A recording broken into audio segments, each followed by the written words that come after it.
मंजिरी, प्रियानं तुला हे सांगितलं होतं की तिचं एका मुलावर प्रेम होतं, पण त्यानं तो मुलगा त्यानेच फसवलंय प्रियाला. तो मुलगा मीच आहे मंजिरी.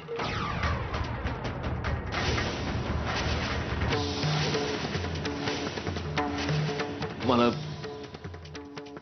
तू प्लीज मला समजून घे मंजिरी. काय समजून घ्यायचंय?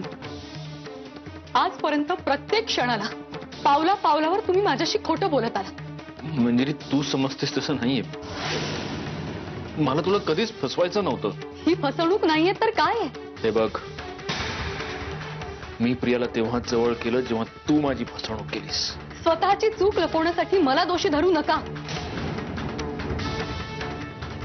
सत्याचा उदो उदो करणारे सत्यजित मुधोळकर या जगातले सगळ्यात मोठे खोटारडे आहात तुम्ही. अहो, काय झालंय बोला ना.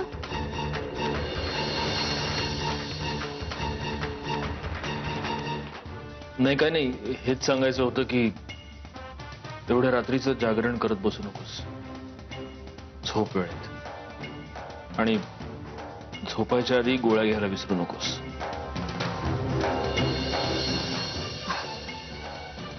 ठीक आहे.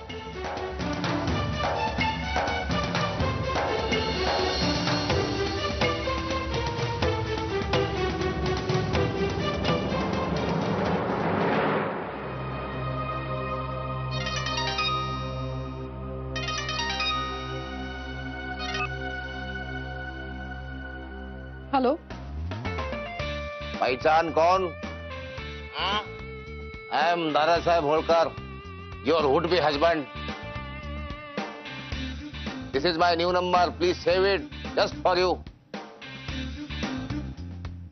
काय करीत होतात? स्वप्नामध्ये आम्हाला बघत होतात काय? ऐका ना मोतीवाले बाई, आम्ही आता एक इंग्लिश पिक्चर बघितला, रोमिओ अँड ज्युलियट. ते पिक्चर बघून आम्ही एक फॅन्टसी केली. आम्ही रोमिओ भाऊ आणि तुम्ही ज्युलियट वहिनी. त्या पिक्चर मध्ये ते बेन तिला भेटायला बाल्कनीत जाते. मग आम्ही असा विचार केला विवेक बुद्धीने की तो जर आपल्या ज्युलियटला भेटायला जात असेल तर आम्ही काय घोडं मारलंय, आपण जाऊ आपल्या ज्युलियटला भेटायला. तेव्हा आम्ही इथं तुमच्या घराबाहेर आलेलो आहे. तुम्ही बाहेर या आम्हाला भेटायला. पण दादा, सॉरी मिस्टर होळकर, आता ह्या वेळेला कसं पॉसिबल आहे? ओ, तुम्ही येता बाहेर का आम्ही आतमध्ये? Better you come. नाही नाही नाही, नको. म्हणजे मी येते ना. Come come, I am waiting. मी येते बाहेर. Okay okay, come come come, I am waiting.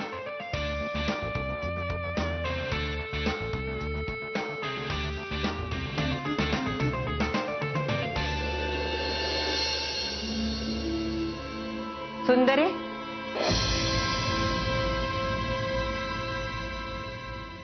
काय ग,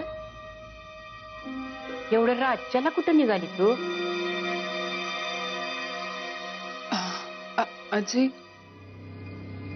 मी ते जरा बाहेर. पण तुम्ही अजून झोपला नाही? माझं काय ग, वयोमानाप्रमाणे झोप लागत नाही लवकर. आता म्हातारी झाली नव, आता झोप लागायची ती कायमचीच. आजी, माझं म्हातारीचं जाऊ दे बघ. तू सांग, तू एवढ्या रातच्याला कुठं निघालीस? पुण्यांदा काही वाईट विचार आला नाही ना तुझ्या मनात?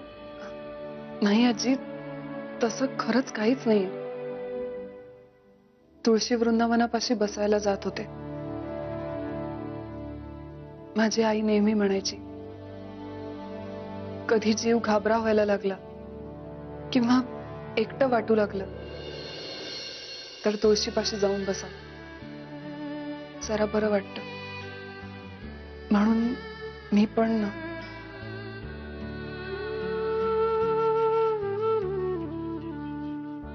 परी, परी, तुला कायम असंच वाटत असेल ना? ही आजी आपल्याला टाकून बोलती, आपल्याला पाण्यात बघते, वाईट वागवते. पण तसं नाही आहे ग. तुझ्यात बी लई चांगले गुण आहेत ती. वाईट गुण काय ग? समजायच्याच अंगी असतात बघ. पण चांगल्या गुणाचं पारड नेहमीच वाईट गुणापेक्षा जड ठेवावं. कसं असतंय ना, माणूस जाताना आपल्याबरोबर चांगले गुण, चांगले संस्कार हे घेऊन जात असते बघ. जगात तेच महत्वाचं आहे ना. काय पोरी, तुझी आई म्हणत होती ना, ते अगदी बरोबर होतं बघ. त्या तुळशी मायच्या पाशी इदाता बी इसावा घ्यायला येतोय बघ. तुला शांती का नाही मिळायची? जा, तिथं जाऊन बस.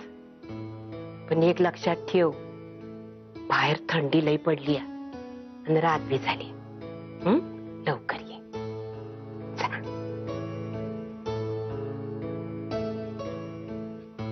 थांब, नाहीतर म्याच येते तुझ्या बरोबर. चल. आजी, बाहेर खूप गारवा आहे ना. मी शॉल आणते तुमच्यासाठी. ठीक आहे. थांब पुरी, नाहीतर राहू दे. लई गारवा आहे ना व. हो. मला श्वासायचा नाही. मी जाते आत. पण तू लवकर ये, रात बरीच झाली. हा, हिरीत दोन मोठ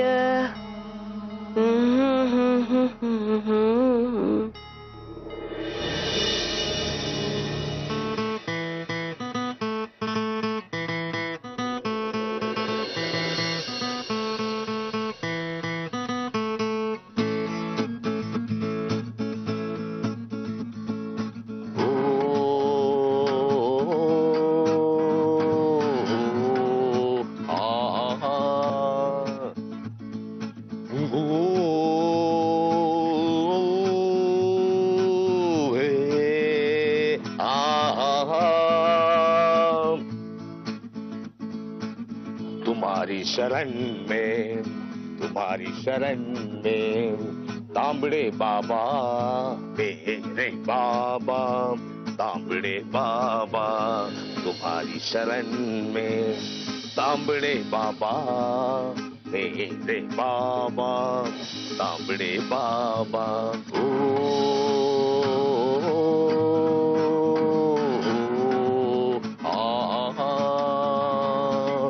नयन तुम्हारे दर्पण मेरा, चरण तुम्हारे मन अर्पण मेरा. अब तो दर्शन दे दो बाबा, अब तो दर्शन दे दो बाबा, दे दो बाबा तुम्हारी शरण में, तांबड़े बाबा मेरे बाबा, तांबड़े बाबा.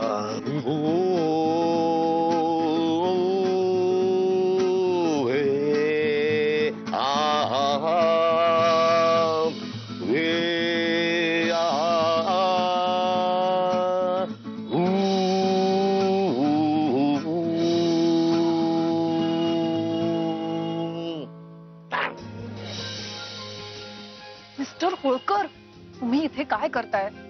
आणि तुमचा आवाज ऐकून ते कोणी आलं तर? This is my love. How is it? हे सांगायला तुम्ही इथे आलायत का या वेळेला? हो, आमचं तुमच्यावर प्रेम हे सांगायला काळ वेळ कशाला बघायला पाहिजे? हा, आज सजना का सजनी से इथं हरकत आहे. हो रहा सामना, हो रहा. Stop it! हे बघा, ही अशी नाटकं, हे गाणं बिणं मला अजिबात आवडत नाही.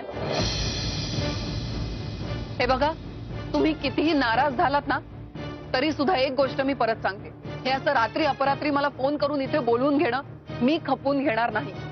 हो बाई, कोणाशी बोलताय तुम्ही? दादा होळकर नाव आहे माझं. आमच्याशी असं बोलायची कुणाची हिंमत होत नाही. ज्या मुलीने दोनदा जीव द्यायचा प्रयत्न केला असेल तिच्या बरोबर हिमतीच्या गोष्टी करू नका. तिसऱ्यांदा जीव द्यायला मला काही फार जड नाहीये. Excuse me, I am excuse me. हा, तुम्ही असं मरायच्या गोष्टी करू नका. तुम्ही गेलात तर आम्ही कुणा तोंडाकडे बघायचं? त्या मुधोळकरचा? ठीक आहे, मला आवडत नाही ना, यू डोंट लाईक, जातो आम्ही. आय गो. जाता जाता एक सांगायचं होतं, तुम्ही चिडलात रागवलात की फार छान दिसत.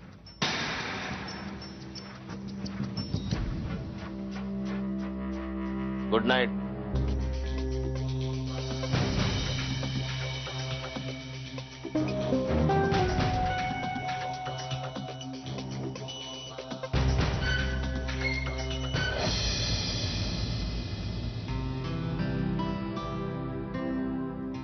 आई, काय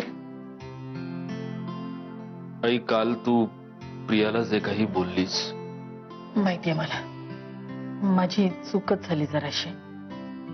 मी तिला असं बोलायला नको होतं, पण आता त्यावरूनही तू मला दोष देणार असशील तर. आई, मी तुला दोष द्यायला नाही आलोय. मला जरा वेगळं बोलायचंय. काय? तुझ्या ओळखीत कोणी वधूवर सूचक मंडळ चालवणार असेल तर त्यांच्याशी बोल.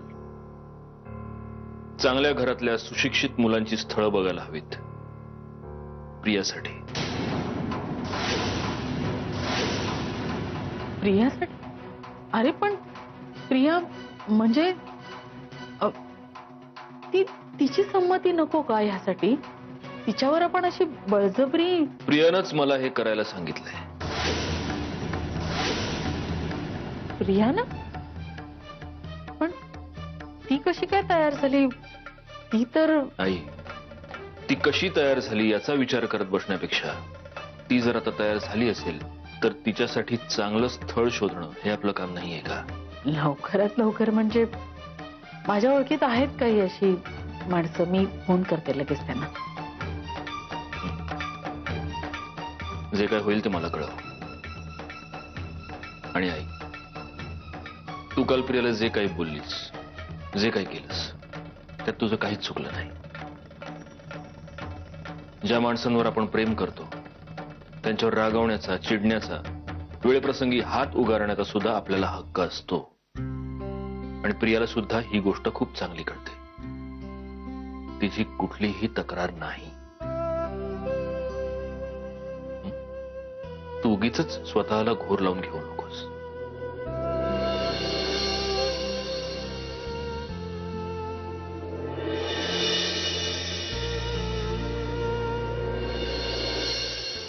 मधुरा येतो का? एक मिनिट सर. हा, कुठे? मी दीकडे जाणार आहे, तू मला ड्रॉप करणार आहेस आणि मग ऑफिसला जाणार आहेस. चल. एक मिनिट, हे कधी ठरलं? मुळात मी तुला असं काही कमिट केल्याचं मला तरी आठवत नाही. हा, मग आत्ता जाऊ ना. चल. जमणार नाही, मला ऑलरेडी उशीर झालाय. ऑफिसमध्ये एक महत्वाची मीटिंग आहे म्हणून मला जायलाच हवं. ए, दरवेळी मी काय बोलले की तुला कशी रे तुझी मीटिंग आठवते? म्हणजे तुला काय वाटतं मी खोटं बोलतोय? हा फोन घे आणि ऑफिसला विचार माझी महत्वाची मीटिंग आहे काय. काही गरज नाही. समजून घे ना मी काय सांगतोय ते. मी जर तुला सांगतोय की मला उशीर होतोय तर मला उशीर होतोय. दरवेळी मीच तुला समजून घ्यायचंय का विहंग? मग ही काय स्पर्धा आहे का? मी काय करतो तू काय करतेस असा हिशोब मांडून तू चूक करतेस असं नाही वाटत तुला? म्हणजे माझी प्रत्येक गोष्ट चुकीचीच आहे हे म्हणायचंय का तुला? हे बघ, वाद घालू नकोस. म्हणजे दरवेळी मी वाद घालते का? मग मी तुला शांतपणे सांगतोय माझ्याकडे अजिबात वेळ नाहीये. आणि तसंही तिकडे येऊन त्या प्रियाचं थोबाड बघण्यात मला काही एक इंटरेस्ट नाही. ए, मी तुला फक्त मला ड्रॉप कर एवढंच सांगितलंय. दीच्या घरी ये, प्रियाचा चेहरा बघ असं काही सांगितलेलं नाहीये. तू ना उगाच काही ना काही कारण शोधतेस विहंग. हल्ली ना तुला माझ्यासोबत यायलाच लाज वाटते. हे का उगाच कुठून कुठे जातेस तू? मुळात तुला माझ्यावर अधिकार गाजवण्यासाठी, तुझी प्रत्येक इच्छा पूर्ण करण्यासाठी जर मी तुझ्यासोबत यायला हवं असेल ना, तर मला जमणार नाही. एक मिनिट, मलाही काही तुझ्यासोबत येण्यात इंटरेस्ट नाहीये, समजलं ना? सगळे रस्ते मला माहिती आहेत, न कळण्यातच मी मूर्ख नक्कीच नाही. मलाही एकटीला जाता येतं, माझी सगळी कामं मला जमतात, हे तुलाही चांगलं माहिती. तुझ्यासोबत येण्यात मला काही इंटरेस्ट नाही, कळलं ना?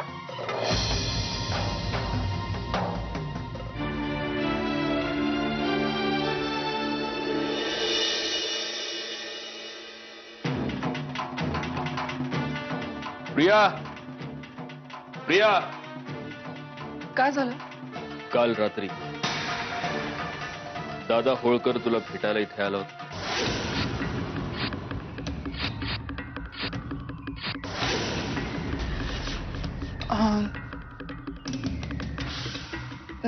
दादा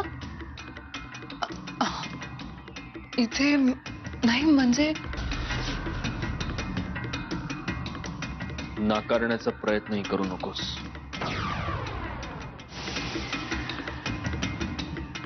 गौरांग,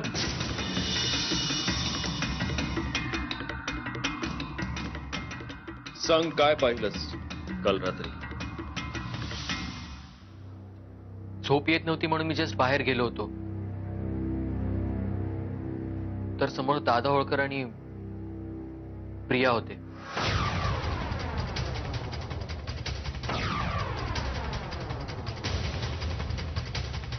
काय बोलत होते काय ऐकू नाही आलं, पण बराच वेळ बोलत होते हे मात्र नक्की. काहीही न लपवता मला खरं खरं उत्तर मिळेल अशी अपेक्षा आहे.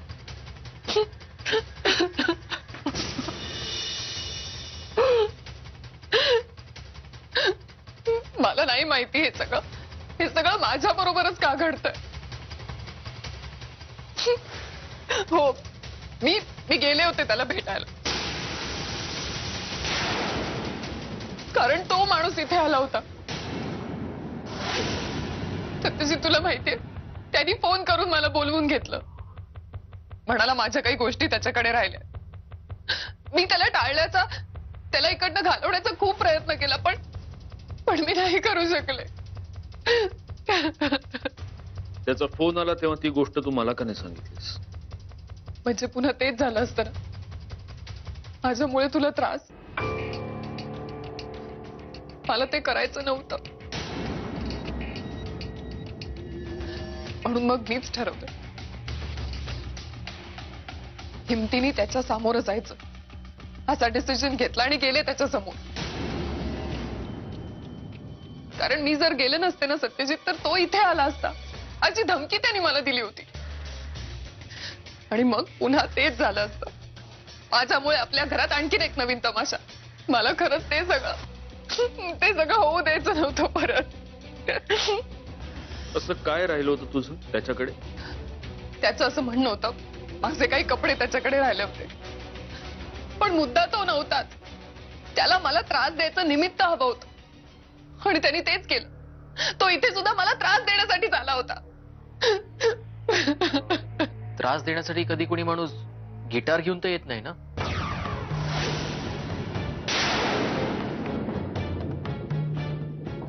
सत्यजित, तू ओळखतोस ना त्या माणसाला. तो माणूस इतका विचित्र आणि विक्षिप्त आहे ना, तो काहीही करू शकतो. त्याची मर्जी असती तर तो गिटार काय अख्खा बँड घेऊन आला असता इकडे. मग मी काय करणार? मला जावं लागलं. प्रिया, पुन्हा जर असं कधी झालं, त्यानं तुला फोन केला, त्रास द्यायचा प्रयत्न केला, तर सगळ्यात आधी मला येऊन सांगायचं. परस्पर त्याला भेटायला वगैरे जायचं नाही, कळलं? नाही जाणार. सत्यजित, काल जे झालं त्याबद्दल I am really sorry. I promise पुन्हा असं माझ्याकडून कधीही होणार नाही. झालंच नाही पाहिजे.